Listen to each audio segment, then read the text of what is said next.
dimanche à tout un chacun. Que la grâce de Dieu vous soit multipliée et que ses bontés vous soient renouvelées. Que dans les conditions actuelles, nous puissions être comptés parmi les vivants, c'est vraiment un miracle. Et nous en devons toute la reconnaissance à notre Dieu, à notre roi. Un mois dépassé, maintenant nous sommes déjà au mois de mai. Jusqu'où ça va aller, nous ne savons pas. Qu'est-ce qui va arriver, nous ne savons pas. Que nous réserve l'avenir, nous ne savons pas. Mais il y a une chose dont nous sommes certains. Nous connaissons qui tient l'avenir.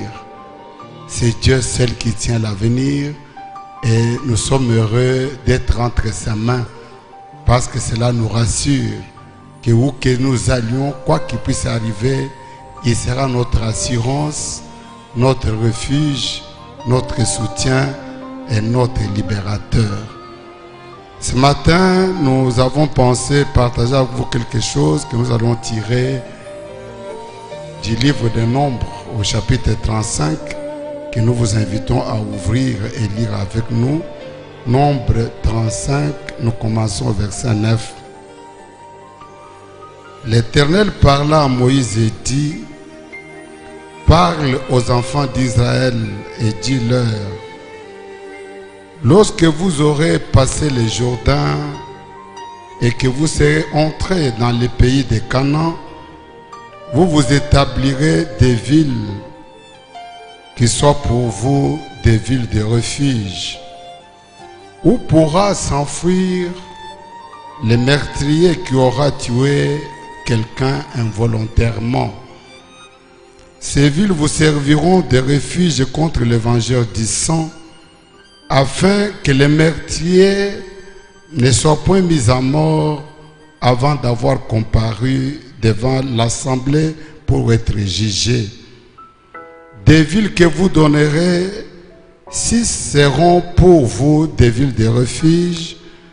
Vous donnerez 3 villes au-delà du Jourdain, et vous donnerez 3 villes dans le pays de Canaan. Ça sera des villes de refuge. Ces 6 villes serviront de refuge aux enfants d'Israël, à l'étranger et à celui qui demeure au milieu de vous. Là pourra s'enfuir tout homme qui aura tué quelqu'un involontairement. Ajoutons le 10e chapitre, le 10e verset du 18e chapitre des Proverbes. Proverbe 18, verset 10. Le nom de l'Éternel est une tour forte. Les justes s'y réfugient et s'y trouvent en sûreté. Si nous pouvons baisser la tête pour un mot de prière, nous adresser à l'auteur de la parole et supplier sa grâce afin qu'il nous parle au travers des Écritures et de ces moments que nous allons passer ensemble. Notre Père et notre Roi, c'est réellement un privilège et une grâce pour nous d'être comptés parmi les vivants ce matin et d'avoir ce privilège, Seigneur, d'être exposé à ta grande lumière, la parole de vie, la parole de vérité, la parole qui a amené toutes choses à l'existence. C'est un privilège, Père, parce que pendant ce temps de confinement, il y en a qui sont tellement dépassés et qui ne savent plus quoi faire. Il y en a qui sont seulement dans leur maison, ne pouvant pas aller à l'église, ils n'ont aucun moyen. Des pasteurs sont empêchés dans ces conditions de pouvoir s'adresser aux gens. Mais à nous, Père, tu nous fais cette grâce pour que nous puissions parler, partager ta parole et nourrir ton peuple du pain de vie. Ainsi, Père, que la parole que nous allons présenter à tes enfants soit pour eux esprit et vie. Qu'elle soit la source de toute sagesse, de toute intelligence et de toute capacité. Et qu'au-delà de cela, ils puissent aider chacun, Seigneur, à savoir comment vivre dans les jours où nous sommes. Les jours qui sont tellement drôles, où nous voyons les péchés établis partout, où nous voyons les fléaux secouer le monde dans tous les sens. où nous savons que tout peut arriver à tout moment. Laisse que nous puissions entendre quelque chose ce matin de ta part qui fera que nos cœurs et nos âmes soient prêts pour te rencontrer à tout moment. Bénis la parole que nous venons de lire, Père. Bénis la bouche qui va parler, Seigneur, et les cœurs qui vont recevoir, les oreilles qui vont entendre. Et fais qu'ensemble, soyons sous ta main puissante, sous ta conduite et tout, sous ta direction. Père, au nom puissant de Jésus-Christ et par l'autorité de la parole, nous condamnons tout esprit qui ne confesse pas ton nom, tout esprit qui ne pourra pas ta seigneurie et ton autorité, Seigneur, que ce soit les bruits, les dérangements des enfants, les problèmes d'énergie, les problèmes de diffusion, ô Père, que cela soit anéanti au nom de Jésus-Christ. Que ta parole, Seigneur, trouve le moyen de nous parvenir et qu'elle trouve de la place dans nos vies afin qu'elle produise selon son espèce. Prends le contrôle de cette réunion, prends la direction de toutes les choses, sois l'orateur et l'auditeur pendant que nous nous attendons à toi seul, dans les noms qui ne connaissent pas d'échec, le nom de notre Seigneur et Sauveur Jésus-Christ. Nous l'avons demandé ainsi. Amen. Amen, gloire à Dieu. Comme nous venons de le dire, c'est un dimanche particulier. Nous sommes déjà au mois de mai et c'est une première dans les pays et dans le monde de voir qu'on peut passer autant de temps sans avoir le privilège d'aller à l'église. C'est un temps particulier en cette période de confinement où les gens sont dépassés pendant que les autres continuent à se confiner. Les grandes nations du monde commencent à vouloir programmer les reconfinements.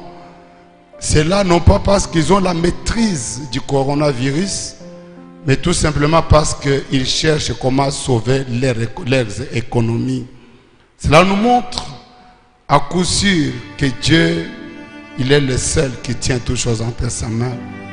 Les États-Unis, alors qu'ils sont maintenant devenus la nation la plus attaquée, la plus meurtrie par ce coronavirus, ils sont en train de chercher à déconfiner à New York pour sauver l'économie, à Chicago, à Washington, partout ils veulent le faire. Ne parlons pas de l'Europe, ne parlons pas de l'Afrique. Pendant qu'ils cherchent à déconfiner, ils ne sont pas trop certains que cela va bien marcher parce qu'ils se disent il risque d'y avoir une nouvelle vague de contamination, une retransmission de nouveau du coronavirus qui pourra entraîner encore beaucoup de morts. Cela montre à suffisance qu'il n'y a pas d'endroit sûr, il n'y a pas de pays certain. Tout est dans l'incertitude, tout est menacé aujourd'hui. Alors c'est pendant ce temps comme celui-là que nous avons pensé vous apporter quelque chose qui va vous aider. Nous allons parler de le mystère de la dernière ville de refuge. Les mystères de la dernière ville du refuge. Pendant qu'il y a les bunkers aux États-Unis, pendant qu'il y a des cachettes par-ci par-là, aujourd'hui contre le coronavirus, il n'y a pas d'endroit où se cacher. Que ce soit des bunkers qui sont aux États-Unis, en Allemagne, aujourd'hui on ne peut plus y penser parce que là à l'intérieur, la contagion est toujours possible. Mais il y a un endroit que je vais essayer de vous révéler ce matin, c'est la dernière ville de refuge et son mystère. Là où nous avons lu dans le livre des Nombres, chapitre 35, c'était Moïse qui était en train de parler aux enfants d'Israël. C'était un voyage pas comme les autres. C'était plus que la grande cargaison possible. Un bateau même à 4-5 étages ne peut pas rassembler autant de gens que ceux qui étaient avec Moïse dans le désert. Imaginez-vous 1 million d'hommes sans compter les femmes et les enfants. Combien de brebis, combien d'ânesses, combien de vaches. Non, c'était vraiment terrible. Ils étaient là comme des sauterelles qui recouvraient toute la terre, en train de se déplacer, et ils étaient toujours dans un même lieu. C'est pourquoi d'après le conseil de Jéthro, le beau-père de Moïse, Moïse établit sur le peuple les chefs de 10, les chefs de 100, les chefs de 1000, ainsi de suite, afin qu'ils soient plus proches. La décentralisation dont nous parlons aujourd'hui, mais elle était déjà dans la Bible. Moïse avait le pouvoir tout centraliser, ça n'a pas marché. Son beau-père lui a dit, à cette allure, tu auras des problèmes. Et choisis-toi des hommes sérieux, des hommes dont les gens auront confiance. Place-les sur le peuple. Il y aura un groupe de 10 avec leur chef, le groupe de 100, ainsi de suite. Bon, malgré cela, il y avait des cas qui dépassaient le chef, le leader qui était placé là. Alors on se référait à Moïse. Mais pendant qu'il marchait, il y a eu tellement de problèmes. Et Dieu dit à Moïse, quand vous serez arrivé dans le pays de Canaan, voilà comment vous allez faire. Dans le pays de Canaan, vous allez choisir 6 villes parmi les villes qu'il y aura dans le pays. 6 villes qui vous serviront des villes de refuge. Ici, vous vivez ensemble. C'est facile de contrôler les gens. Mais là, quand les gens seront à 40 km les uns les autres, à 50, à 100, il peut s'y passer des choses incroyables qui vont échapper au contrôle des dirigeants.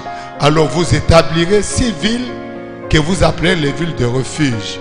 Ces villes-là serviront à protéger des gens qui seront involontairement tombés dans le meurtre, sans préméditation, sans haine, sans colère. L'homme arrive à tuer sa femme, ou la femme son mari, ou les parents un enfant, ou un voisin, un ami, quelqu'un du village ou de la ville.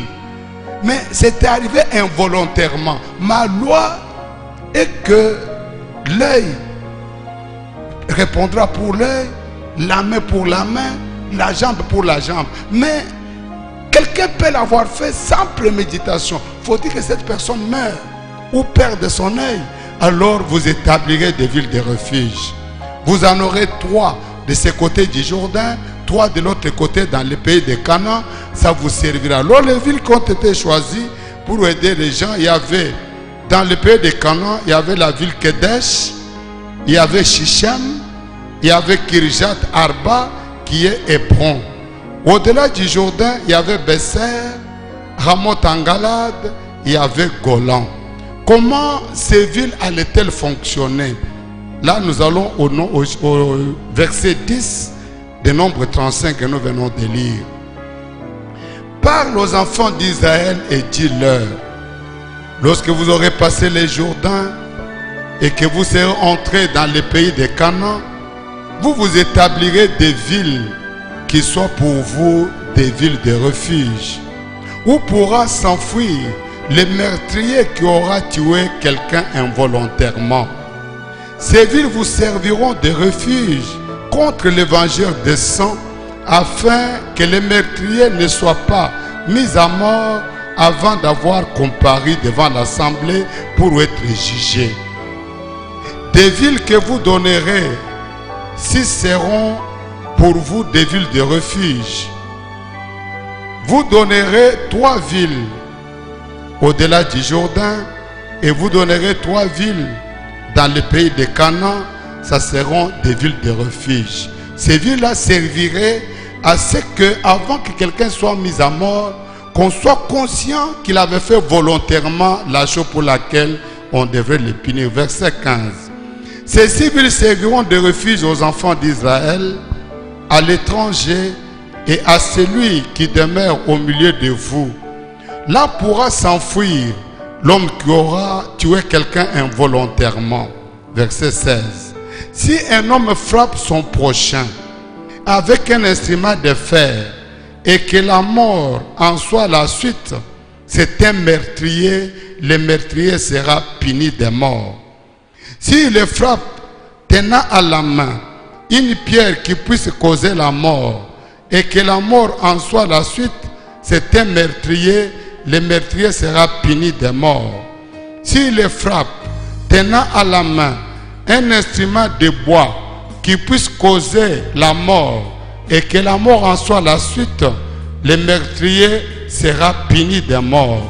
Le vengeur de sang fera mourir le meurtrier Et quand il les rencontrera, il les tuera. Si un homme pousse son prochain par un mouvement de haine, et s'il jette quelque chose sur lui avec préméditation et que la mort en soit la suite, ou s'il le frappe de sa main par inimitié et que la mort en soit la suite, celui qui a frappé sera puni de mort. C'est un meurtrier. Le vengeur du sang tuera le meurtrier quand il les rencontrera. Donc, quand quelqu'un volontairement, avec préméditation, avec haine, il a même parlé à ses amis, avec ce qu'il a fait là, il verra. Moi, je veux pour que je sois tranquille, il faut que je les tue. S'il ne le voit pas les jours, il le verra la nuit. Maintenant, il se trouve quelque part, il jette une pierre, la pierre tombe sur cet homme meurt. La famille de cet homme-là va s'élever contre le meurtrier et ils vont le tuer. Ils peuvent utiliser un morceau de bois, un morceau de pierre, un morceau de fer, capable de donner la mort, et que la mort en soit la suite. Cet homme devrait payer de sa vie à cause de son maître. Maintenant, verset 22. Mais si un homme pousse son prochain subitement, et non par inimitié, et s'il jette quelque chose sur lui sans préméditation, ou s'il fait tomber sur lui par mégarde une pierre qui puisse causer la mort, et que la mort en soit la suite, sans qu'il y ait de la haine contre lui et qu'il lui cherche du mal, voici les lois d'après lesquelles l'assemblée jugera entre celui qui a frappé et le vengeur du sang. L'assemblée délivrera le meurtrier de la main du vengeur de sang et le fera retourner dans la ville de refuge où il s'était enfoui, et il y demeurera jusqu'à la mort du souverain sacrificateur qu'on a oint de l'huile sainte.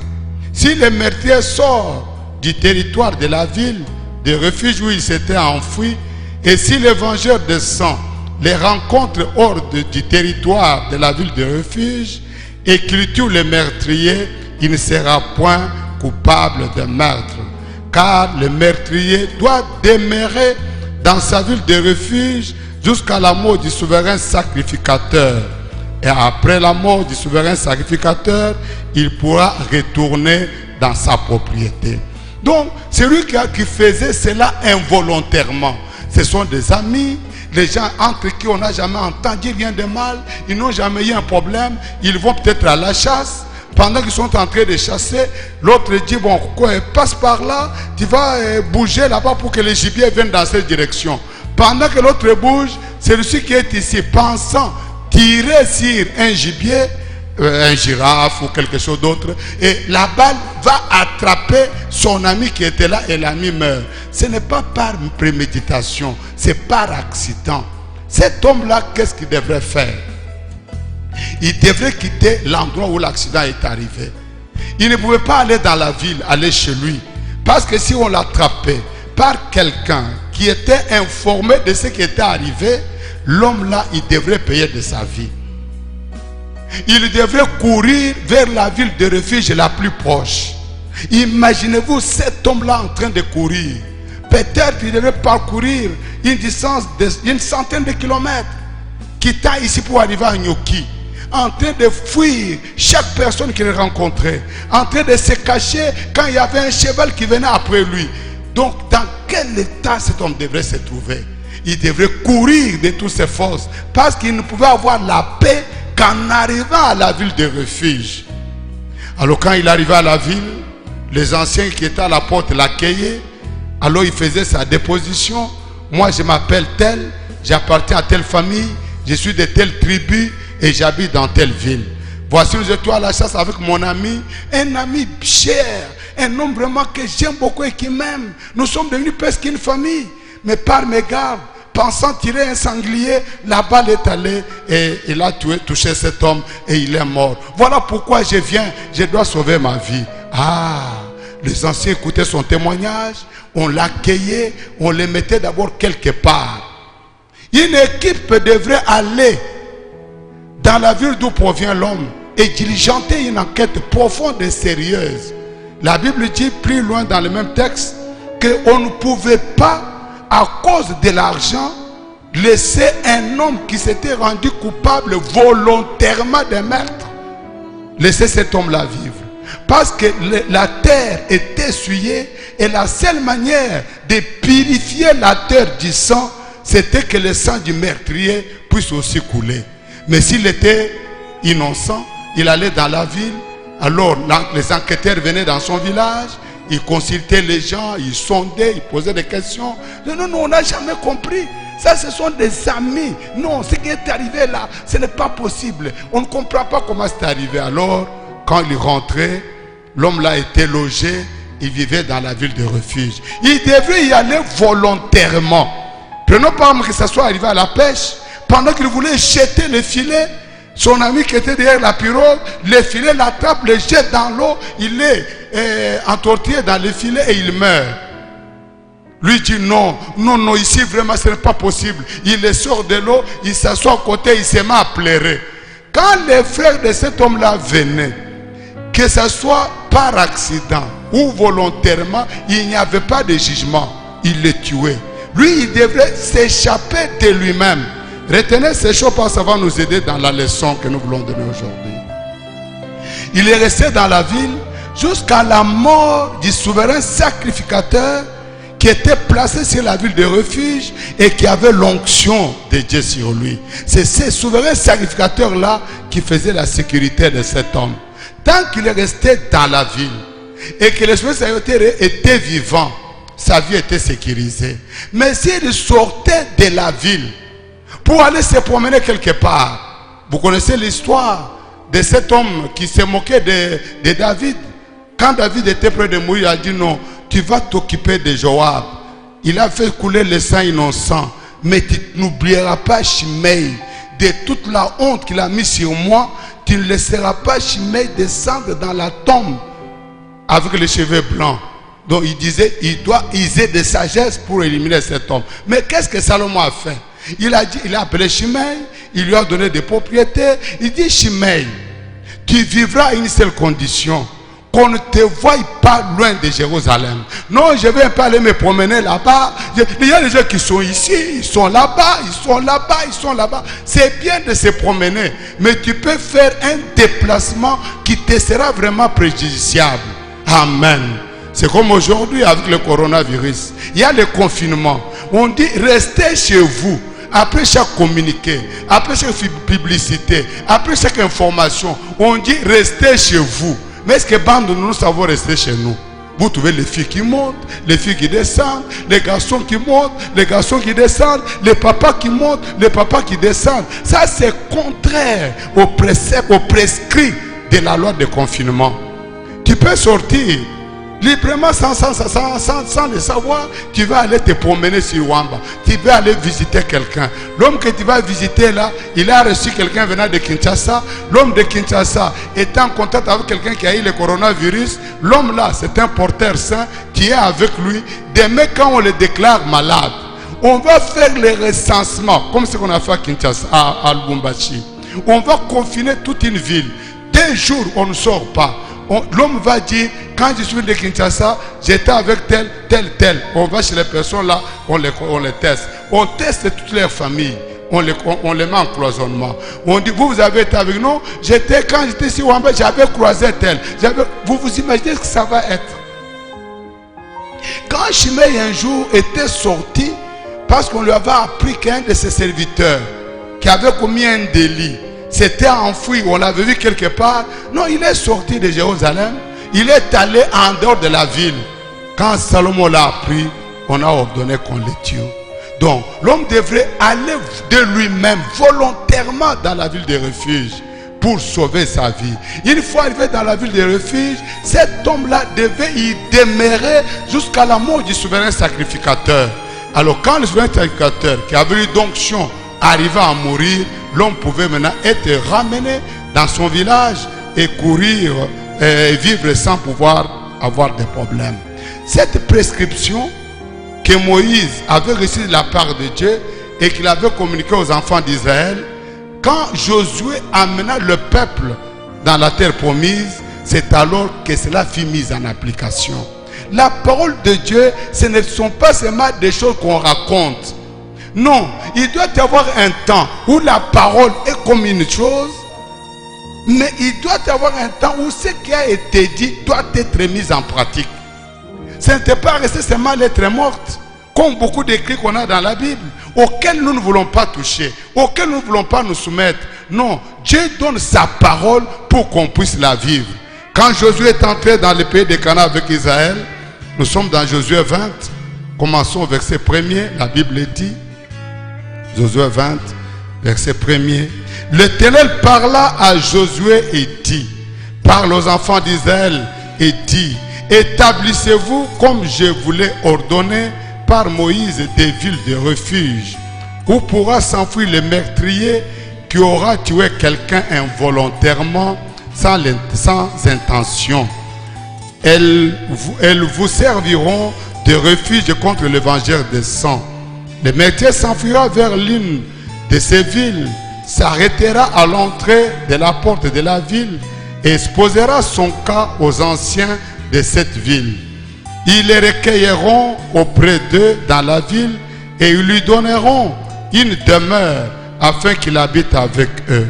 Si le vengeur du sang les poursuit, ils ne les livreront pas. Ils ne livreront pas le meurtrier entre ses mains, car c'est sans le vouloir qu'il a tué son prochain et sans avoir été auparavant son ennemi. Il restera dans cette ville jusqu'à ce qu'il ait comparu devant l'assemblée pour être jugé, jusqu'à ce que la mort du souverain sacrificateur alors en fonction. À cette époque, le meurtrier s'en retournera et rentrera dans sa ville et dans sa maison, dans la ville d'où il s'était enfoui.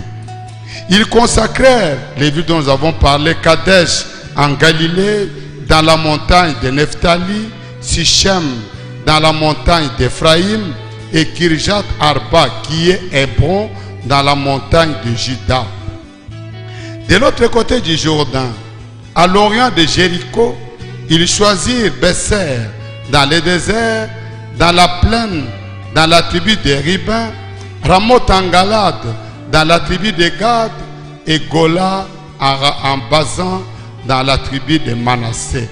Telles furent les villes désignées pour tous les enfants d'Israël et pour l'étranger en séjour au milieu d'eux, afin que celui qui aura tué quelqu'un involontairement puisse s'y réfugier et qu'il ne mourut pas de la main du vengeur des sangs avant d'avoir comparu devant l'assemblée. Ces villes que nous venons de lire avaient existé sous les anciennes lois et avaient préservé la vie de beaucoup de gens. C'était vraiment la solution pour quelqu'un qui involontairement, sans calcul, sans préméditation, et se retrouvait coupable d'un meurtre, d'un assassinat. Si quelqu'un de la famille du mort le trouvait, sa mort était vraiment arrêtée, il n'y avait pas moyen de s'en sortir. Mais Dieu, dans sa grâce, il n'aurait pas permis que les gens meurent, même quand ils ne sont pas volontairement coupables. Ces villes-là ont sauvé la vie de beaucoup de gens. Mais selon Proverbe 18, 10 que nous avons lu, nous trouvons qu'il est question d'une autre ville de refuge, dont il n'était pas question dans le livre de Josué ni dans le livre des Nombres. Parce que cette ville-là, à l'époque, elle n'existait pas. Cette dernière ville de refuge, c'est elle dont toutes les autres là étaient seulement l'ombre. Elle parlait d'une ville où on pouvait être vraiment sûr qu'on ne nous tuera pas, que l'évangile de sang ne me touchera pas, que malgré ma faute ici, je ne pourrais pas être puni par l'évangile de sang. Elle n'existait pas à l'époque, c'est pourquoi il ne pouvait même pas être mentionné, la ville de refuge. La Bible dit, le nom de l'Éternel, Proverbe 18, verset 10, est une tour forte. Les justes y accourent, donc ils courent dans cette ville et ils se trouvent en sécurité. C'est plus que le bunker, C'est plus que la Maison Blanche. C'est plus que la Pentagone. C'est plus que Kingakati. Non, là c'est la sécurité. Quand quelqu'un court, pourquoi? Il est conscient que sa vie est menacée.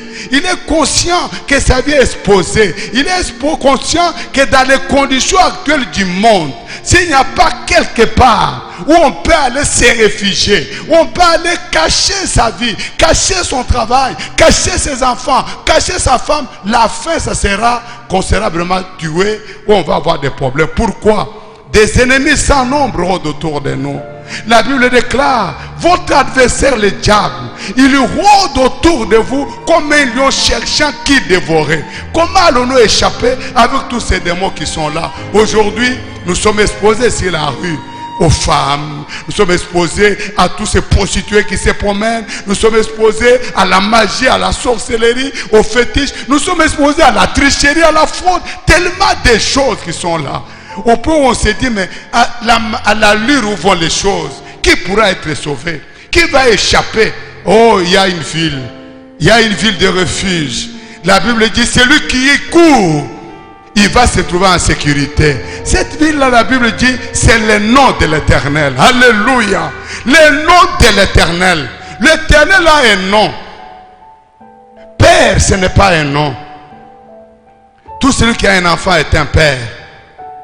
Fils, ce n'est pas un nom. Tout homme qui est sur la terre, c'est un fils.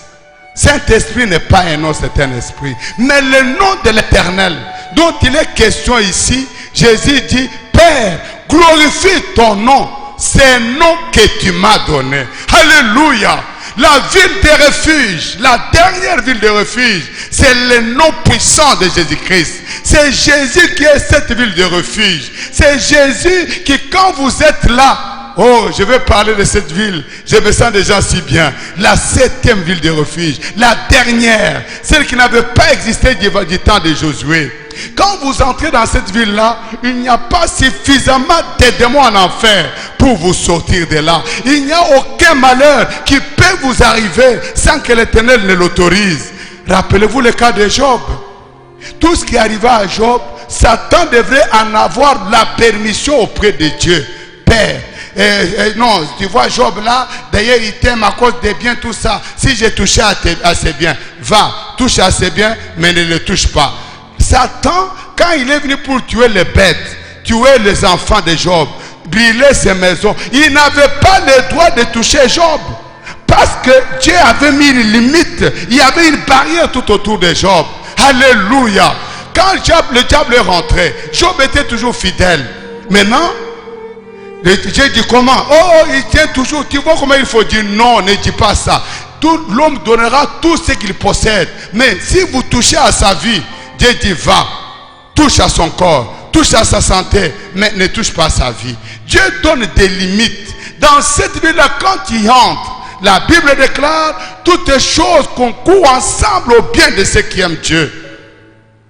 Toutes choses. Rien ne vous arrive par hasard. Dieu n'est pas surpris par ce qui vous arrive. Que ce soit en bien, que ce soit en mal. La finalité de cela, c'est pour votre bien. C'est pour cela tous les malheurs qui arrivaient à Job.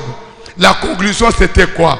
Il récupéra ses enfants, les biens de Job furent doublés, les brebis doublés, les vaches doublées, les ânesses doublées. Alléluia. Le nom de l'Éternel. Le nom de l'Éternel, c'est le Seigneur Jésus-Christ. C'est lui le Jéhovah de l'Ancien Testament. La Bible déclare, il n'y a aucun autre nom qui a été donné aux hommes sous le soleil par lesquels ils peuvent être sauvés en dehors du nom du Seigneur Jésus-Christ. C'est lui le Père, c'est lui le Fils, c'est lui le Saint-Esprit. Alléluia. Aujourd'hui, il y a tellement de choses. On élève Jésus, on chante Jésus, mais on a un Père. Le Père, là, comment il va être content quand toute la gloire, toute la louange, toutes les chansons, c'est à son Fils? Non. Comment pouvez-vous, sans connaître ces mystères, vous trouvez dans cette ville de refuge? La Bible dit, tous genoux dans le ciel et sur la terre doivent fléchir devant le nom de Jésus-Christ, le nom de la ville de refuge. Si au ciel il y a un autre Dieu, en dehors de Jésus, ce Dieu-là doit fléchir son genou devant Jésus. Alléluia. Le nom de l'Éternel. est une tour forte. Le juste y accourt, il se trouve en sécurité. Si Jésus n'est pas Dieu, le seul Dieu, en dehors de qui il n'y a pas d'autre Dieu, si Jésus est Dieu et qu'à côté de lui il y a d'autres dieux, nous détruisons la loi de Moïse. La loi de Moïse dit, Israël, ton Dieu est unique. Tu n'auras pas d'autre Dieu devant ma face. Non, arrêtons de tromper les enfants de Dieu. Nous chantons pour Jésus, nous faisons ceci, mais dans notre cœur, nous avons 3 dieux. Il y en a qui en ont 4, il y en a qui en ont 5. Non, le nom de l'Éternel est une tour forte. Le juste y accourt, il se trouve en sécurité. Ce nom-là, c'est le nom du Seigneur Jésus-Christ. C'est ça le nom de l'Éternel. C'est là où il y a la sécurité. Alléluia. Il est le seul, la Bible dit, il est le seul qui habite une lumière inaccessible que personne n'a jamais vu et ne peut voir. Oui, il était dans la colonne de feu qui était au-dessus des enfants d'Israël. C'est lui qui a conduit cet exode. C'est pourquoi pendant que Jésus marchait, il n'y avait pas de colonne de feu qui apparaissait au peuple. Mais quand il avait quitté la terre, la colonne de feu était apparue sur le chemin de Damas pour donner la révélation à Paul. Non, le nom de l'Éternel. Il y a une ville de refuge. Il y a un endroit de sécurité. Il y a un endroit où même la mort ne peut pas avoir accès à quelqu'un si Dieu ne le permet pas.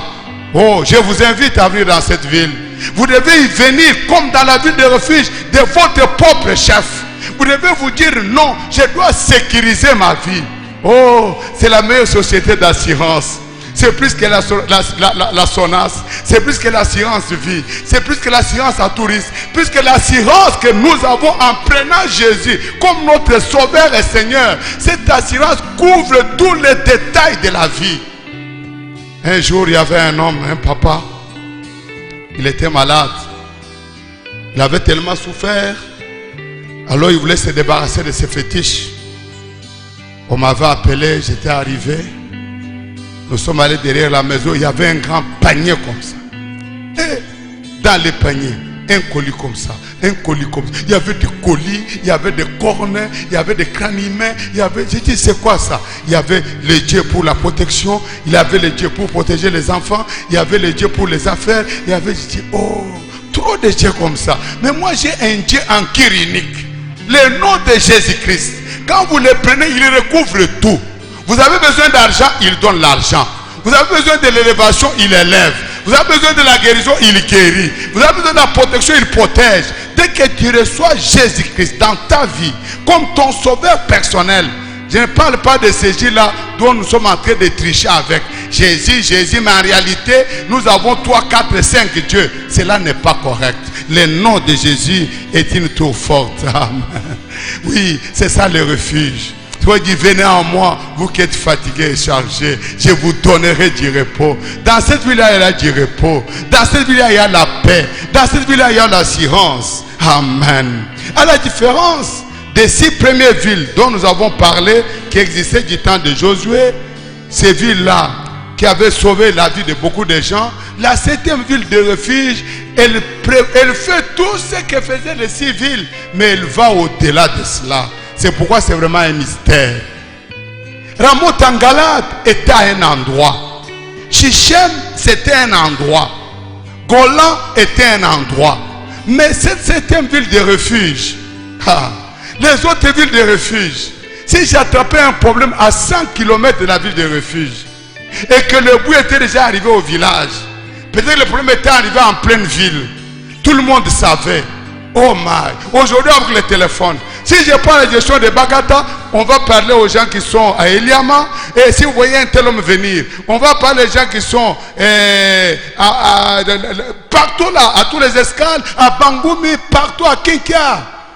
On m'arrêtera. Je ferai comment? Pour aller, quand je vois un village, je vais en brousse, et s'il n'y a pas d'endroit où s'il y a une forêt, s'il y a un marécage. Non, beaucoup de risques. Il y en a eu beaucoup qui ont été attrapés et tués entre l'endroit où la chose était arrivée et la ville de refuge. Oh, j'ai une bonne nouvelle pour vous. La 7e ville de refuge n'a pas d'emplacement géographique. Elle n'est pas située à 10 km, 20 km, 5 km. La ville de refuge que je vous recommande, le nom puissant de Jésus, cette ville-là est juste là où tu es, dans ton salon, devant ton téléviseur, dans ton salon, en train d'écouter à la radio. La ville de refuge est juste là. Pourquoi? Parce que la présence du Seigneur, elle remplit l'espace et le temps. Non, pendant que nous parlons ici, cette ville de refuge est avec moi. Elle est avec toi là où tu es. Elle est avec ceux qui sont à Kinshasa. On n'a pas à courir. On n'a pas à se donner de la peine. Mais là où tu es, tu peux ouvrir ton cœur et dire, Jésus, je te reçois. Il est déjà prêt pour te recevoir. Amen. Quelle ville de refuge. C'est plus que Ramon Tangalade. C'est plus que Golan. C'est plus que Bon. C'est plus que Chichem. Parce que tout ça n'était que l'ombre de cette grande ville de refuge qui donne la sécurité totale. La deuxième spécificité de cette ville-là, nous avons vu que dans la ville de refuge, l'homme est resté là jusqu'à la mort du souverain sacrificateur. Donc il pouvait un jour, pendant que le souverain sacrificateur n'est pas mort, parce qu'il a un besoin, il a appris qu'il y a des chenilles qui sont à Paris vers Ito. Les gens qui viennent de là ne lui donnent pas suffisamment de chenilles comme il voudra en manger. Il s'est dit, je vais m'éclipser juste le premier jour de la semaine. Comme les gens seront fatigués le matin, je vais attraper les chenilles par moi-même. Il y va pendant qu'il est en cours de chemin. L'évangile de ça apparaît, il meurt. Pourtant, il était déjà arrivé dans la ville de refuge. Mais cette ville de refuge, la 7e, je vous dis que dans cette ville de refuge, les souverains sacrificateurs qui étaient là, il n'est pas un souverain sacrificateur selon l'ordre d'Aaron. Il est souverain sacrificateur selon l'ordre de Melchisedec. Il ne meurt jamais. Alléluia. Les souverains sacrificateurs de cette 7e ville de refuge, il est mort une fois pour toutes pour les péchés et il ne meurt plus jamais. Donc quand tu entres dans cette ville, il n'y a plus suffisamment de démons pour t'attirer ailleurs. Que ce soit l'argent, que ce soit les femmes, que ce soit quelque chose. Rien ne peut te sortir de cette 7e ville de refuge pour t'amener, exposer de nouveau ta vie. Quand tu entres par les portes de cette ville, tu demeures pour l'éternité. Tu reçois la vie éternelle. Tu es passé de la mort à la vie. Plus rien ne peut t'arriver, plus rien ne peut te faire du mal. Alléluia. Cette ville de refuge, la dernière, my Lord. Là, quand quelqu'un arrivait à la ville de refuge, il était devant les anciens, on commençait à les juger. Tu viens d'où? Oh, je viens de Bagata. Bagata, tu habites à quelle avenue? Telle avenue. Tu fais quoi? Je fais. Quand cela était terminé dans la ville de refuge, les gens qui étaient là pouvaient juger les cas et trouver que l'homme était coupable. On les prenait, on les livrait au vengeur de sang. Parce qu'on a compris que ce qu'il avait fait, il avait fait volontairement. Il avait péché avec préméditation. Quelqu'un s'élève et dit non, il vous trompe. Nous étions à tel endroit, tel jour. Il avait menacé. Il dit comme il avait vu cet homme-là, ce qu'il avait fait à son père, ou bien ce que le père de cet enfant l'avait fait à son père, lui il ne sera jamais tranquille jusqu'à ce qu'il le tue. Maintenant nous avons les cadavres. L'homme là est mort enterré, tué par lui. Il va commencer à dire que c'était par accident. Non, c'est volontairement qu'il l'a fait. Papa, on te prenait, on te livrait au vengeur des sangs. Une femme se retrouve là. Non, elle a avorté. Non, c'est par mes gardes, je n'avais rien fait, aucun travail. Un pharmacien se lève. Non, c'est faux. Cette femme est venue dans ma pharmacie. Elle a payé tel produit. Elle savait qu'elle avait du retard. C'est exprès qu'elle l'avait fait. On te prenait, on te livrait au vengeur de sang. Alléluia. Mais dans la 7e ville de refuge, les lois ont complètement changé. C'est une ville qui fonctionne différemment des villes qu'on avait du temps de Josué. Prenons Ésaïe chapitre 1, verset 18. J'aime cette ville. Il dit, venez et plaidons, dit l'Éternel. Si vos péchés sont comme les cramoisis, ils deviendront blancs comme la neige. S'ils sont comme du pourpre, ils deviendront comme la laine. Alléluia. Dans cette ville de refuge, que tu aies beaucoup péché ou peu péché, que tu aies fait des choses qu'aucune personne ne peut accepter, que tu l'aies fait volontairement ou involontairement, les souverains sacrificateurs de cette 7e ville, il dit venez plaidons, raconte toi-même. N'essayez pas de vous cacher, comme ce qu'on faisait quand on était enfant. Nous faisions beaucoup d'histoires. Nous étions au collège, nous étions des maraudeurs, nous volions les avocats, les oranges, les mandarines, les œufs de poule.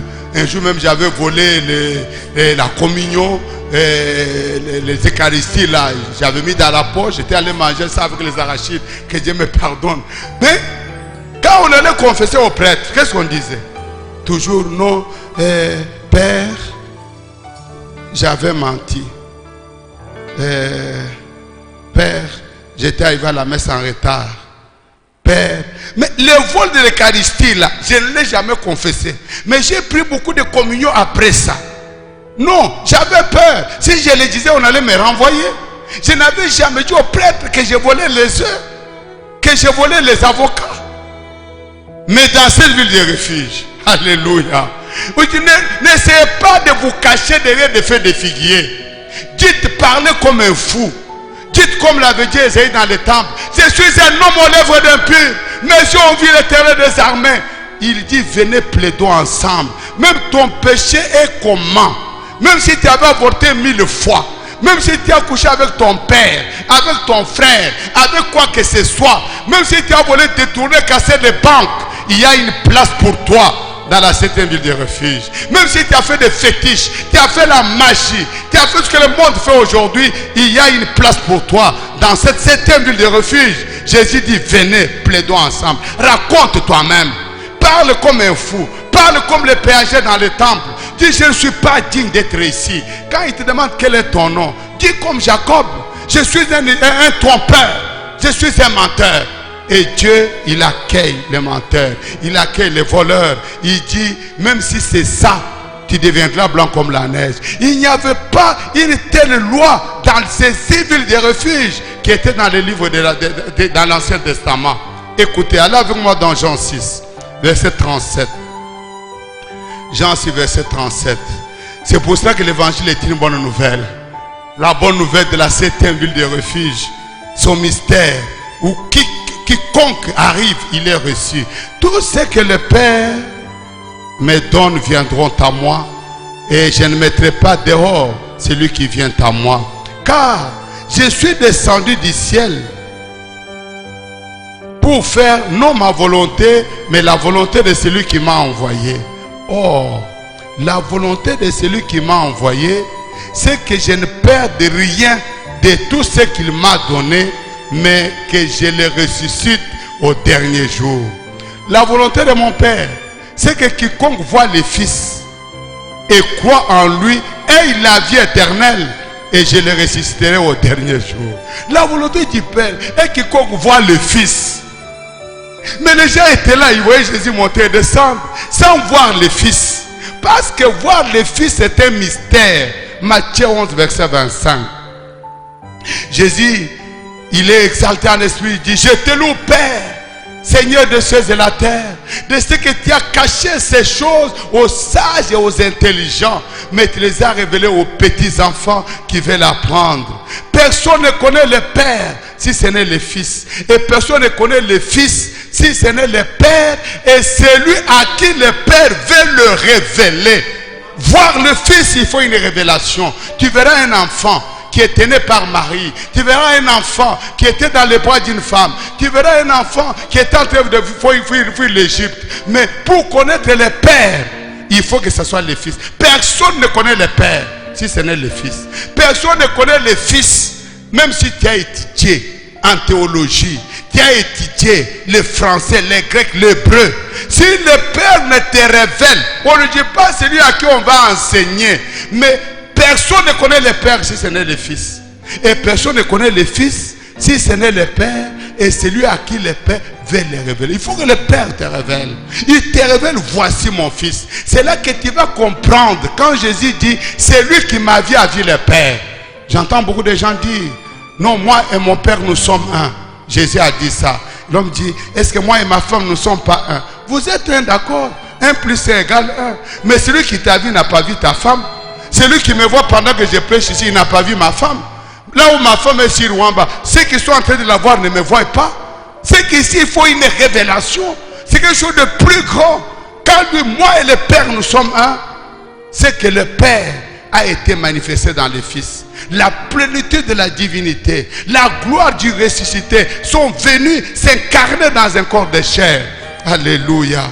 Oui, cette septième ville de refuge. Prenez avec moi Isaïe 55, versets 1 à 3. Oh, vous tous qui avez soif, venez aux eaux. Même celui qui n'a pas d'argent, venez acheter et manger. Venez acheter du vin et du lait sans argent, sans rien payer. Pourquoi pesez-vous de l'argent pour ceux qui ne nourrissent pas? Pourquoi travaillez-vous pour ceux qui ne rassasient pas? Écoutez-moi donc et vous mangerez ce qui est bon, et votre âme se délectera de mets succulents. Prêtez l'oreille et venez à moi. Écoutez et votre âme vivra. Je traiterai avec vous une alliance éternelle pour rendre durable mes faveurs envers David. Oui, il y a une ville, frères et sœurs. Il y a un endroit plus sûr. Là où le coronavirus n'a pas d'accès. Si le coronavirus entre dans cette ville, c'est comme la présence de Judas parmi les apôtres. Alléluia. Il était là pour un but. Jésus pouvait dire, mon ami, ce que tu as à faire, fais-le. Il fallait Judas. C'était lui, le bouc, qui devrait amener la brebis à l'abattoir. Il avait un rôle à jouer. Mais avant que ce soit le temps de Dieu, cela ne pourra pas arriver. Oui, il y a un endroit. Ce n'est pas le confinement. Le véritable confinement est en Christ. Quand tu traverses cet endroit-là, le diable ne peut jamais y parvenir. Comment on entre dans cette ville de refuge? C'est en recevant Jésus comme son sauveur personnel, en étant baptisé dans l'eau, en invoquant le nom du Seigneur, en étant justifié, sanctifié, baptisé du Saint-Esprit. Alors tu entres là-dedans. Le diable ne peut pas y arriver. Alléluia. Il y en a qui disent, le diable m'a trompé. Comment le diable est-il arrivé à toi pour te tromper? Il fallait qu'il reçoive Jésus comme son sauveur personnel. Il fallait qu'il soit baptisé au nom de Jésus-Christ. Il devait être justifié, sanctifié, baptisé du Saint-Esprit. Ça, le diable ne l'a jamais fait. Même dans son fils Judas Iscariote. Judas avait reçu Jésus. Judas avait marché avec Jésus. Judas avait été baptisé. Il avait été justifié par la parole. Il avait été sanctifié par le sang. Mais quand on est arrivé au baptême du Saint-Esprit, Judas ne pouvait pas y arriver. Parce que Dieu connaissait sa vraie nature. Oui, frères et sœurs, il y a un endroit, une place. Et il y a un chemin pour y arriver. Amen. Dans cette ville-là, le terme vengeance a été retiré de ses lois. Alléluia. Il y a le vengeur de sang. Mais dans cette ville-là, il n'y a aucun vengeur de sang qui peut arriver. Quelle que soit la faute, ni qui l'a commise, ni comment elle a été commise, la vengeance n'est pas permise dans cette ville. Oui, frères et sœurs. Aujourd'hui, vous trouvez des choses peu croyables. Nous, on a tué ce papa-là parce qu'il avait mangé son fils. On a tué ce papa-là, cette maman-là, parce qu'elle a mangé sa fille. La fille est morte parce qu'elle avait avorté dans les lieux sales et cela a compliqué sa vie. Qu'est-ce que sa mère a à voir? Je vois les jeunes gens courir, rouler ici à tombeau ouvert. Ivre mort, il est en train de rouler en moto. Il fait un accident, il meurt. Ça devient le problème de son oncle comment?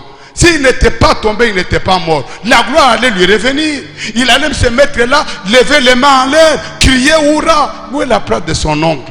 Et même si c'était ça, de quel droit tu vas retirer la vie d'un homme? Non, la vie de l'homme, elle est vraiment précieuse. La vie, c'est la chose que Dieu seul donne. Il faut que Dieu seul la retire.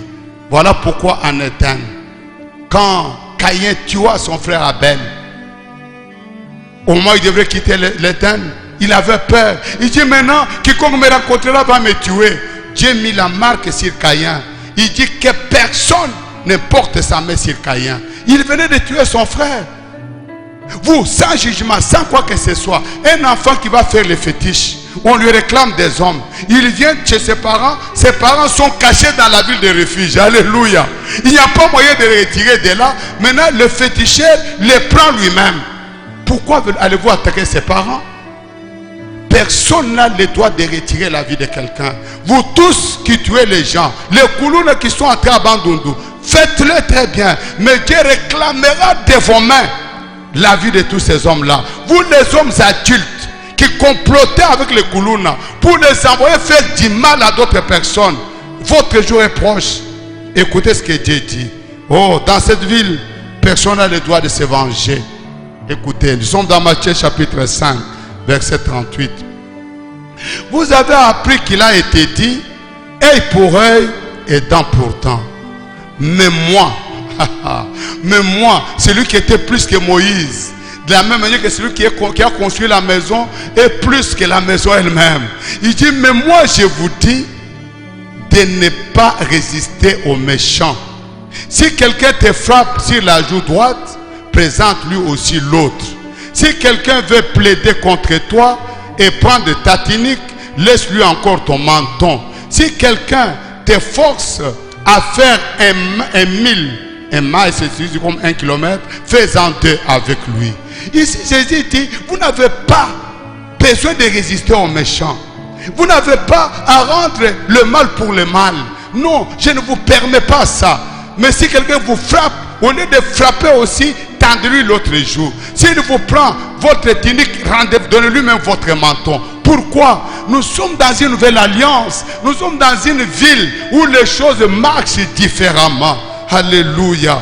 Je suis dans Romains chapitre 12, à partir du verset 17. Ne rendez à personne le mal pour le mal.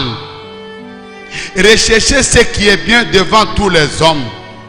S'il est possible, aussi, autant que ça dépend de vous, soyez en paix avec tous les hommes. Ne rendez pas le mal pour le mal. Mais si quelqu'un fait du mal, faites-lui du bien. S'il est possible, soyez en paix avec tout le monde. Ne soyez pas quelqu'un à problème. Quelqu'un qui a des problèmes partout. Et partout là, il est en train de se victimiser. Non, on m'a fait. Moi, on ne m'aime pas. Moi, on ne m'écoute pas. Pourquoi il n'y a que toi qu'on n'écoute pas? Pourquoi il n'y a que toi qu'on n'aime pas? Pourquoi il n'y a que toi? Il y a quelque chose qui ne va pas. Verset 19. Ne vous vengez point vous-même. Amen. Ne vous vengez point vous-même. Si vous avez déjà un plan comme ça, frère ou sœur, pour vous venger contre quelqu'un, contre votre parent, contre votre frère, contre votre chef, contre votre subalterne, arrêtez ça. Repentez-vous là où vous êtes et entrez dans la ville de refuge. Ne vous vengez pas vous-même, bien-aimés, mais laissez agir la colère de Dieu. Car il est écrit, à moi la vengeance, à moi la rétribution, dit le Seigneur. Ne vous vengez pas, laissez Dieu lui-même s'occuper de ces choses. Vous trouvez un chrétien qui va s'arranger avec les gens pour qu'on aille tuer son père, parce qu'il pense que son père a tué son petit frère. Quand on suit de près, dans l'éveil des petits frères, on trouve des fétiches, le livre de la rose croix. Il s'est vendu lui-même au diable. Pourquoi ne peut-il pas porter ta faute? Vous la placez sur les innocents. Non, amis chrétiens, ces gens qui détruisent les maisons des gens, qui tuent les parents, qui tuent tous ceux qui ont les cheveux blancs parce qu'un jeune est mort dans le foyer. Ces hommes-là sont des choristes. Ils sont des évangélistes. Ils sont des gens de protocole. Ils sont dans nos églises. Ces hommes et ces femmes-là. Je vous dis que la loi de Dieu est claire. Dieu dit, tu ne tueras point. C'est amen. On ne peut pas y ajouter autre chose. Oh, du temps, il y avait des cirques. Là-bas à Rome, les hommes venaient. Ils se plaisaient là dans quelque chose comme un stade, une arène. On faisait sortir les lions, les ours, qu'on avait vraiment dressés pour tuer les hommes. Et il y avait des combats. On pouvait prendre un homme, on le laissait sur les rings. On lâchait un lion qu'on a laissé affamer pendant 7 jours. Et ces lions-là s'élevaient, ils dévoraient l'homme. Et les gens applaudissaient, ils étaient contents. Ces Romains, ils voulaient voir le sang. Mais après un moment, vous pouvez voir des hommes qu'on affrontait l'un tuer l'autre. Les gens acclamaient ainsi de suite. Mais un jour, il y avait un jeune homme. Il était beau de visage. Il était très fort. Il était aussi un gladiateur, un esclave. On a fait sortir sur l'arène. Les gens ont crié. Les gens l'aimaient vraiment. Alors on a lâché les lions les plus féroces. Le lion est venu. Les gladiateurs là s'est tenu. Le jeune homme s'est avancé vers les lions. Le lion a sauté sur lui. Il a attrapé les lions. Il l'a déchiré. Tout le monde a crié. Les gens étaient très contents. Les femmes, les hommes, l'empereur lui-même. À un moment donné, on a lâché un vieux gladiateur. C'est lui qui avait tué beaucoup de gens dans cette arène-là. C'était le champion qu'ils avaient. Un noir. L'homme est sorti pour rencontrer les jeunes hommes. Oh, les gens criaient, à mort, à mort, à mort. les Noirs avaient ses fanatiques, les jeunes gladiateurs avaient ses fanatiques. Et à un moment, ils se sont retrouvés face à face. Et dans le corps à corps, finalement, le jeune homme a écroulé le vieux noir par terre. Il a désarmé. Les gens ont crié à mort, à mort. Ils ont vu quelque chose de particulier arriver. Le jeune homme a désarmé le vieux gladiateur. Il s'est avancé vers le roi. Il est arrivé là et dit, oh, vis à jamais mon roi. Je suis un chrétien. Oui, être un chrétien, c'est une responsabilité. C'est pourquoi je vous fais dire ici à l'église, qui suis-je? Je suis un chrétien. Croyant du message du temps de la fin, membre d'Elohim Tabernacle. C'est une responsabilité. Où que je sois, quoi que je fasse, je dois m'identifier avec cette promesse. Je dois m'identifier avec cette appellation-là. Je suis un chrétien. Je dois vivre comme la Bible le dit. Je dois vivre suivant les préceptes de la Bible. La parole de Dieu doit être massagée, c'est mon intelligence. Je suis un croyant du message du temps de la fin. Je suis différent des autres chrétiens qui vont à l'église tout en ayant des prostituées, des concubines ici, des pasteurs qui ont des concubines dans l'église, des pasteurs qui sont des escrocs. Non, moi je ne suis pas ce genre de personnes. Je suis membre d'Elohim Tabernacle. Je suis différent de tous les autres tabernacles. Ce qu'ils font en dehors du message ne me concerne pas. L'homme dit, je suis un chrétien. Le roi dit, mais qu'est-ce qui se passe? Pendant ce temps-là, l'autre est allé à terre. Il dit, la loi de mon Dieu m'interdit de tuer un homme. Je peux tuer un ours, je peux tuer un lion, je peux tuer n'importe quoi, mais je ne peux pas tuer un homme. L'empereur s'est levé, il y a eu un silence de mort dans l'arène. L'empereur dit, quoi? Un pauvre esclave, il va résister à l'ordre de l'empereur? Il a ordonné à cet homme-là qui était venu, il dit, lève-toi, retire ton épée entre ses mains et tue-le. Quand l'autre s'est avancé, il a retiré l'épée, l'autre avait dressé sa poitrine, baissé les bras, et le vaincu a pris son épée, il a enfoncé dans la poitrine de l'autre. Et le chrétien est tombé et il était mort. Pourquoi? Parce que le christianisme, c'est une expérience et une manière de vivre. Nous vivons selon les principes de notre ville. Nous avons nos lois qui sont la parole de Dieu à laquelle nous désirons vraiment nous soumettre et non pas vivre comme les autres gens du monde vivent. Vous devez désirer vous-même aller dans cette ville de refuge. Je veux que là où vous êtes, quelque chose se passe dans votre cœur qui va vous faire désirer entrer dans cette ville et y vivre pour l'éternité. Il y avait un jour une maman. Son fils était condamné à mort. Les jours de la pendaison approchaient. C'était juste les jours suivants. On avait tout tenté. Ils sont allés taper en appel, Il n'y avait pas d'espoir. La veille de la pendaison, la maman s'est souvenue qu'il y avait une personne. C'était le gouverneur de l'État. C'était le seul homme qui pouvait sauver la vie de son fils unique. Elle était veuve. Son espoir, c'était seulement cet enfant-là. Mais l'enfant s'était rendu coupable de quelque chose qui méritait la mort. La maman est allée à la résidence du gouverneur. Elle s'est disputée avec les gardes depuis 5 heures du matin. Laissez-moi voir le gouverneur. Non, laissez-moi voir le gouverneur. Est-ce que tu as été invité? Est-ce que tu as la carte de visite? Laissez-moi voir le gouverneur.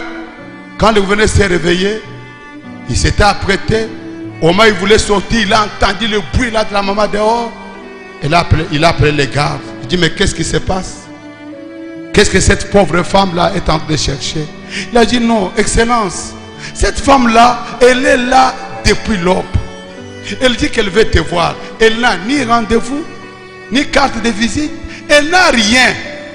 J'ai dit, non, on lui a dit, ce n'est pas possible. Ici, on ne reçoit pas les gens comme ça. Elle ne veut pas.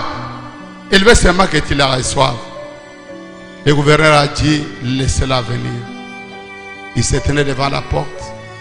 La femme, dès qu'on a ouvert la portail, elle s'est mise à genoux. Elle a marché sur ses genoux et sur ses bras, sur une distance de plus de 10 mètres, pour arriver là où était le gouverneur. Quand elle est arrivée, elle a saisi le pied, le soulier du gouverneur. Et imaginez quelle émotion ça pouvait faire. Il a dit, monsieur le gouverneur, j'ai un fils, mon fils unique. Mon mari est mort, je suis une pauvre veuve, je n'ai que cet enfant-là. Mais monsieur le gouverneur, mon enfant s'est rendu coupable d'un crime. On a décidé de le tuer demain. Nous avons fait toutes les démarches sans succès. Il n'y a que toi qui peux lui sauver la vie. Je parle de l'entrée volontaire dans la ville de refuge. Le gouverneur de l'État a été touché par cette maman.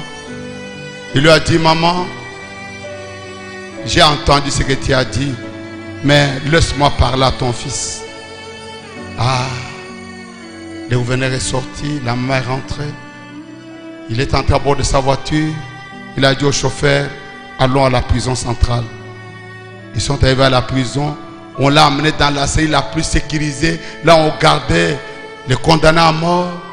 Il était jusque devant. Il dit, amenez-moi devant la cellule telle, où il y a tel monsieur. On l'a amené. On a ouvert la cellule. L'homme, le garçon, dès qu'il a entendu le mouvement, il a tourné le dos à la porte. Le gouverneur a dit, mon fils. Il n'a pas répondu. Mon fils. Il n'a pas répondu. Mon fils.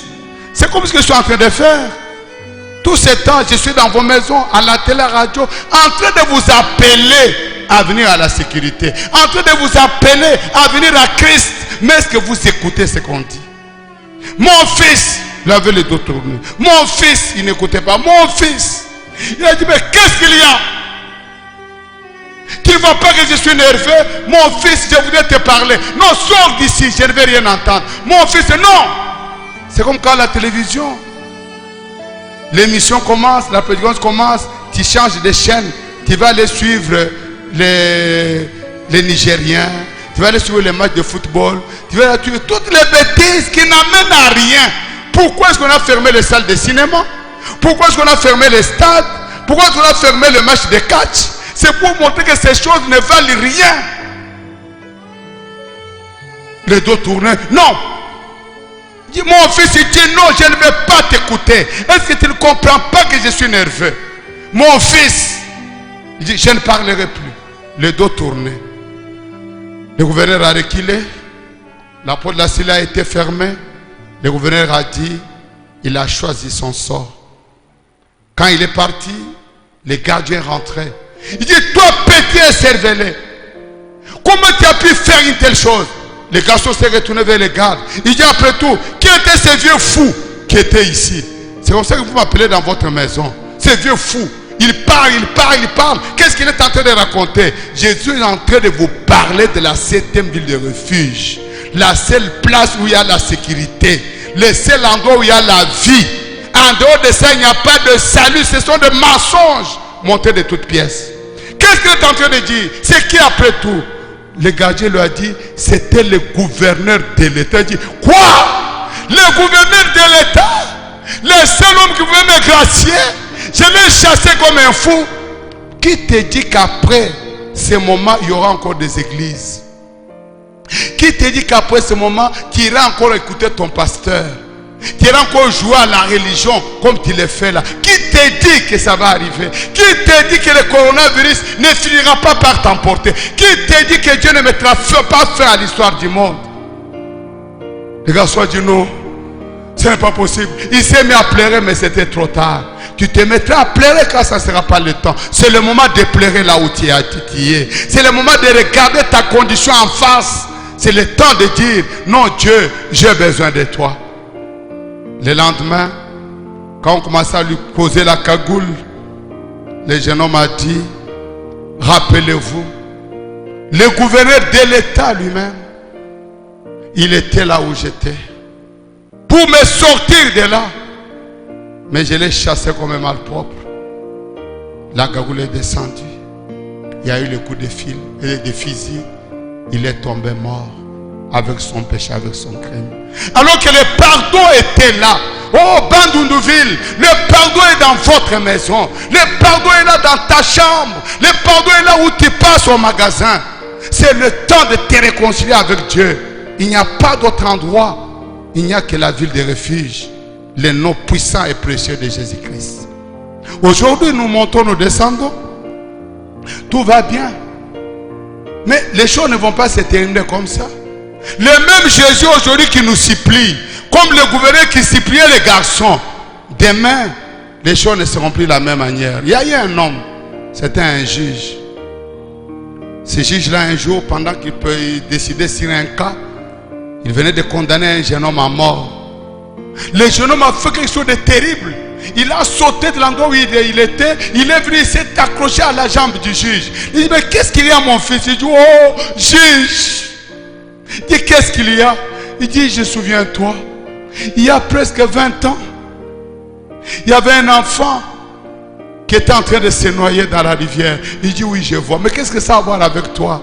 Il dit, cet enfant-là, c'était moi, qui est tombé dans la rivière pour me sauver la vie. C'est la raison pour laquelle tu boites. Le juge dit oui. Il dit, mais tu as été mon sauveur. Aujourd'hui, tu vas m'arracher la vie. L'homme lui dit, oui. À l'époque, j'étais ton sauveur. Mais aujourd'hui, je suis ton juge. C'est ce qui apparaît dans Apocalypse 1.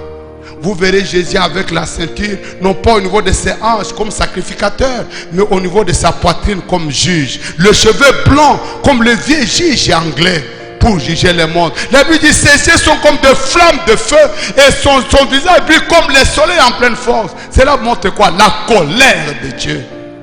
La Bible dit, il est terrible de tomber entre les mains du Dieu Tout-Puissant. Il y a une ville de refuge, un endroit où vous pouvez être en sécurité et vivre avec Dieu pour l'éternité. Venez père, frère, venez sœur, pendant que Dieu appelle, pendant que Dieu est en train de rassembler son peuple. Là, c'est une ville de refuge. Elle offre la véritable sécurité. Comme nous l'avons dit, il est juste à côté de toi. Il suffit que tu l'acceptes comme sauveur et Seigneur. Il suffit que tu fasses ou tu ouvres ton cœur et la porte sera grandement ouverte. Tu vas entrer dans cette ville. Parlant de la sécurité, je vais lire un peu quelques déclarations de Frère Branham pour terminer. Il dit, en parlant de la sécurité, dans son livre « La manière d'un vrai prophète » de Phoenix, le 19 janvier 1963, il dit, c'est dans la parole de Dieu qu'il y a le salut. La Bible dit, le nom de l'Éternel est une tour forte. Les justes s'y réfugient et se trouvent en sécurité. Et c'est l'unique zone de sécurité que je connaisse. L'unique zone de sécurité. Tout ce qui est sur la terre va passer. L'argent passe, la gloire passe, la puissance passe, tout passe. Tu vas obtenir le titre d'un honoraire, président honoraire, député honoraire. Mais en Christ, quand tu entres, c'est éternel. Dans son livre, Laissez échapper la pression, du 13 mai 1962, il dit au paragraphe 7, 97 plutôt, Dieu a pourvu d'un lieu pour la sécurité. Celui dont Dieu a dit, le nom de l'Éternel est une tour forte. Les gens s'y réfugient et se trouvent en sûreté. En temps de maladie, quand la maladie frappe et que le médecin dit, je ne puis plus rien faire, n'accumulez pas la pression, laissez échapper la pression. Jésus est là, il met fin à toutes choses. Terminons avec le péché d'incrédulité. Je pense que ce n'est pas ton péché ce matin. Le péché d'incrédulité, 17 mai 1958, paragraphe 15. Et aujourd'hui où nous avons tellement peur des Sputnik, ce sont des satellites dans les cieux, j'ai vu quand la Russie en a placé un là, maintenant avec succès de plus d'une tonne. Un de ces jours, ils vont se réveiller. Et nous construisons des abris partout. À quoi vous servira un abri quand une bombe à hydrogène? Alors, j'avais le privilège de parler dernièrement à un homme de science. Il a dit, frère Branham, cette bombe fera une excavation de 180 pieds, c'est-à-dire 62,7 mètres, sur une surface de 161 mètres. Qu'arriverait-il si vous étiez à 500 pieds, sous terre, eh bien, la secousse mettra chaque particule de votre corps en pièces. Qu'arriverait-il si vous étiez à des centaines de miles? Cela donnera toujours le même effet. Dieu a fait qu'il en soit ainsi. Alléluia. Dieu a fait que tout ce que l'homme prépare, les vaccins, les confinements, les masques, tout là, Dieu a fait que ça ne marche pas. Pourquoi? Il n'existe point de lieu de refuge ici, ici-bas, excepté un seul. Et nous avons un abri anti-aérien. Il n'est ni en acier, ni en souterrain, il est fait de plumes. Nous demeurerons sous ses ailes et nous serons enlevés avant que ces choses n'arrivent, à l'abri et en sécurité. Alléluia. Nous avons un abri, un endroit sûr que les bombes ne peuvent pas atteindre, qu'aucun virus ne peut pas atteindre. Tout ce que l'homme prépare, ça a des limites. Il y a en Israël ce qu'on appelle bordure protectrice. Des histoires qui, quand on lance des missiles, ça réagit de soi-même. Ça va comme un bouclier, ça attrape les missiles, ça les détruit. Mais aujourd'hui, le virus est passé en dessous, sous le nez de chaque bordure protectrice, sans aucun mouvement. Il y a des histoires anti-aériennes. Le virus est passé là. Aucun radar de la NASA ne l'a vu.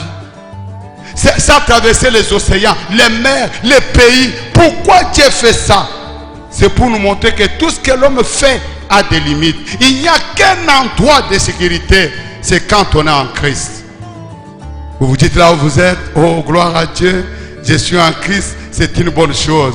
Non, vous ne connaissez pas comment les choses de Dieu fonctionnent. Le nom de Jésus, c'est le nom de la ville de refuge. Mais cette ville-là, elle a des portes. Alléluia. Osée 14 et 12 déclare: par un prophète, Israël fut sorti de l'Égypte, et par un prophète, Israël fut gardé. Alléluia. Dans cette ville de refuge, on n'y entre pas vaille. Il y a un prophète à la porte. Comme Noé se tenait à la porte de l'arche, comme l'autre se tenait à la porte de Sodome et Gomorrhe, il y a quelqu'un qui se tient à la porte de cette ville de sécurité. C'est cet homme qui connaît comment on doit entrer et être sécurisé. Ce n'est pas Jésus, c'est bien, mais le Jésus là, ça devient comme les sept filles de Séva qui chassaient les démons au nom de Jésus qui prêchait Paul. Vous connaissez la suite. Il a été déchiré, ils ont été déchirés, battus, ils sont sortis nus de la maison où il y avait l'homme possédé de démons. Oh, je parle du mystère. La ville de refuge, je voulais présenter. Mais il y a un mystère en rapport avec cette ville. Un grand mystère. Comment on entre? Oh, il y a eu 7 portes à cette ville. Il y a une porte du temps d'Éphèse. La porte s'appelait Paul. C'est par lui dit, si quelqu'un prêche autre chose que ce que moi, Paul, je vous dis qu'il soit anathème. Il y a eu une porte à l'âge de Smyrne, c'était Irénée. Il y a eu une porte à l'âge de Pergame, c'était Colomban. Il y a eu une porte à l'âge de Thyatire, c'était Martin. Il y a eu une porte à l'âge de Sardis, c'était Luther. Il y a eu une porte à l'âge de Philadelphie, c'était Wesley. Il y a une porte aujourd'hui à cette ville. Un homme un jour avait fait un songe.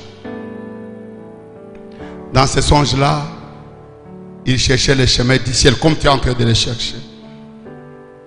Et pendant qu'il cherchait le chemin du ciel, il a vu quelqu'un qui marchait devant avec un livre, habillé en soutane, c'était une bréviaire. C'était un songe, ce n'est pas mon problème. Celui qui a fait le songe n'est pas moi.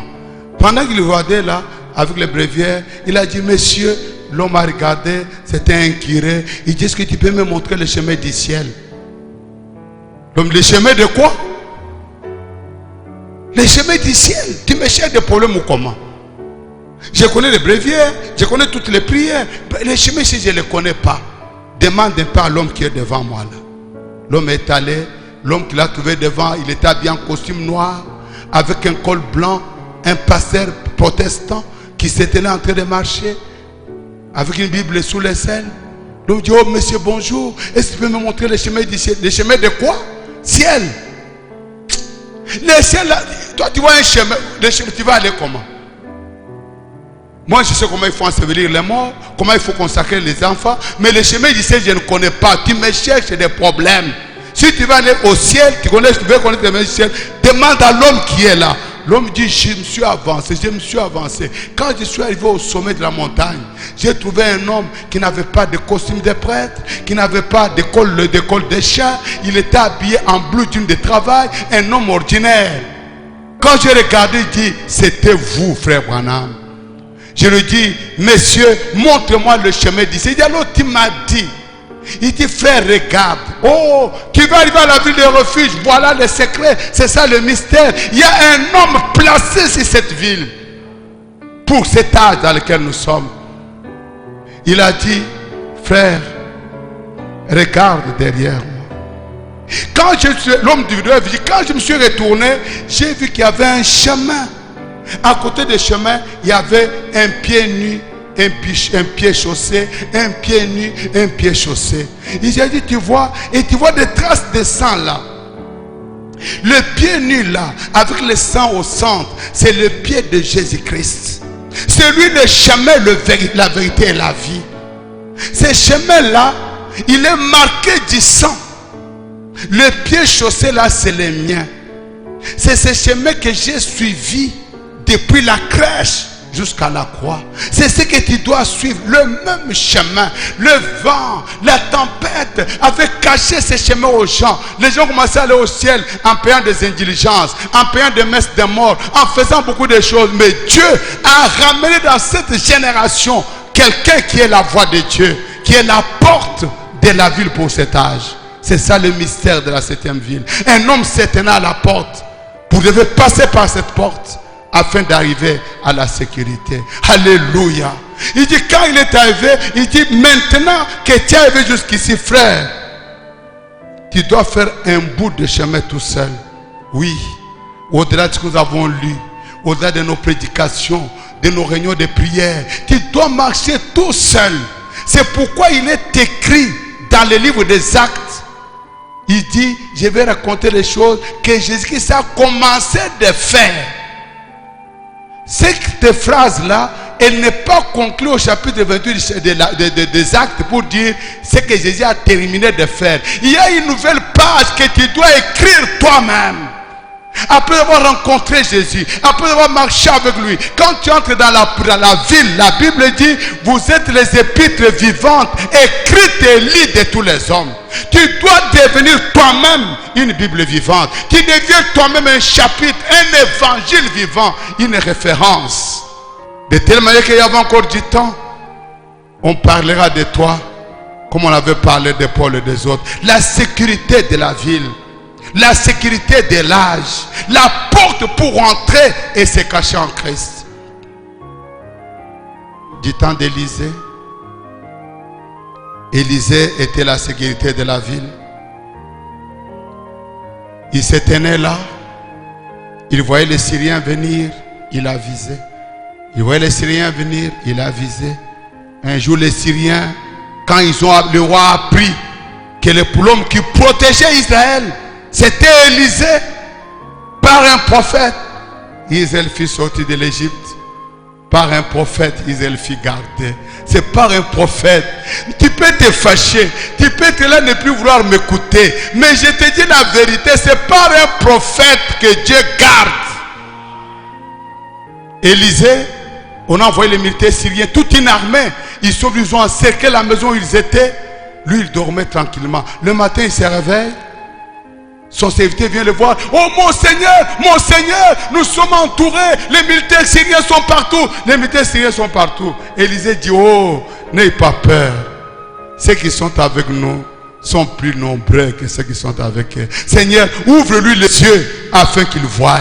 Ce que Élisée voyait, Géasi ne le voyait pas. Ce que le prophète voit pour protéger le peuple, vous ne le voyez pas. Quand le danger arrive, le prophète est le seul à vous protéger. Oui, il y a une porte dans cet âge. Il y a une voie par laquelle nous devons passer.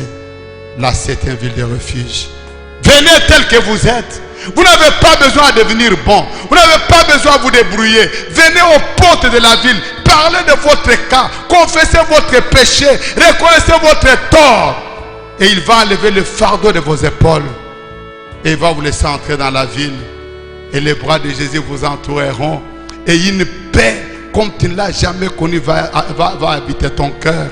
Et un avenir radieux va s'ouvrir devant toi. Je me tiens ce matin ici pour inviter chacun de vous à l'église. Inviter chacun de vous dans vos maisons à ne pas perdre une minute de plus. Rachetez le temps quand les jours sont mauvais.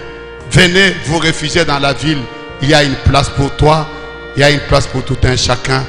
Et on ne peut pas te mettre dehors, même si tu l'as fait volontairement. C'est pourquoi la Bible dit, même quand je traverse la vallée de l'ombre de la mort, tu me gardes, tu me protèges. Pourquoi? C'est parce que même si je vais là, quand je me retourne vers la ville de refuge, la sécurité m'est apportée. Gloire à Dieu. Que Dieu bénisse vos cœurs et qu'à partir de ce moment, vous puissiez être consolés de savoir que le coronavirus ne terminera pas toutes choses, mais Dieu dans sa bonté vous protégera. Merci Seigneur. Si dans votre cœur vous avez senti que vous êtes en insécurité, vous êtes menacé par les sorciers, par le magicien, par la politique, par la famine, par les problèmes. Il y a une ville de refuge. Il y a un endroit où il y a la sécurité. Venez et réfugiez-vous en Christ. Vous n'avez pas besoin de venir jusque là où je suis. Là où vous êtes là, la ville de refuge, la 7e, elle est présente à côté de vous. Inclinons nos têtes pendant que nous allons prier maintenant. Peut-être que vous avez un autre problème. Vous êtes menacé au travail, avec tous les magiciens, les féticheurs, les occultistes qu'on a dans des bureaux, dans des banques, dans des sociétés, dans des offices, dans des écoles. Non, je vais vous apporter un endroit où vous pouvez vous cacher et on ne pourra plus jamais vous retrouver. Il n'y aura aucun vengeur de sang, aucun démon qui pourra vous faire du mal. L'Éternel se tiendra à la porte et vous permettra d'être en sécurité. Peut-être que vous avez un autre problème. Pensez à cela pendant que nous prions. Bien-aimé tendre Père, toi qui ne fais jamais exception de personne, tu connaissais ces jours, tu connaissais cette heure, comme tu connaissais aussi le temps où Israël a entré en Canaan et tu leur donnas cette ville de refuge. Beaucoup de vies ont été épargnées, Seigneur. Beaucoup de gens ont été protégés alors qu'ils ont pu fuir et se réfugier dans l'une de ces villes. Beaucoup d'autres ont péri en cours de route. Beaucoup d'autres ont été fatigués, surpris par l'évangile de sang. Mais ici, dans la nouvelle alliance, Seigneur de gloire, nous sommes retrouvés comme exposés, ne sachant où aller ni que faire. Nous sommes retrouvés comme abandonnés à lui-même, alors que tu avais dit, je ne vous abandonnerai pas, je ne vous délaisserai pas, mais je serai avec vous jusqu'à la consommation du siècle. Père, nous sommes heureux d'apprendre ce matin qu'il y a une ville de refuge, qui n'est pas à une distance quelconque géographique, qui ne n'est pas séparée de nous des kilomètres, mais qui est là juste où nous sommes. Père, s'il y a quelqu'un qui s'est décidé d'entrer dans la ville ce matin, étends ta main puissante et fais-les rentrer dans la sécurité. Étends ta main puissante et cache-les en Christ. Étends ta main puissante et libère-les de ces tensions, de ces frayeurs, des pressions du monde et de la peur. Que le sang de Jésus forme autour de lui un mur de feu et qu'il soit dans la forteresse qui vaut plus que tous les bons cœurs. Père, que ta parole fasse effet dans leur vie. Qu'ils ne puissent pas s'en débarrasser comme un canard se débarrassant de l'eau qui tombe sur elle. Mais que la parole tombe sur une terre meuble et qu'il puisse produire selon son espèce. Père, toi qui sondes les cœurs et les reins, je te recommande la vie de tes enfants. Puisse-tu leur accorder ta grâce. Ont-ils besoin du salut? Père, qu'ils soient sauvés au nom de Jésus-Christ. Ont-ils besoin de la guérison? Guéris-le, Père, au nom de Jésus-Christ. Et donne gloire à ton nom en le faisant, Seigneur. Y a-t-il une opération devant eux? Toi qui opères sans cicatrice, rentre en scène, Seigneur, et change toute la situation. Ont-ils besoin d'argent?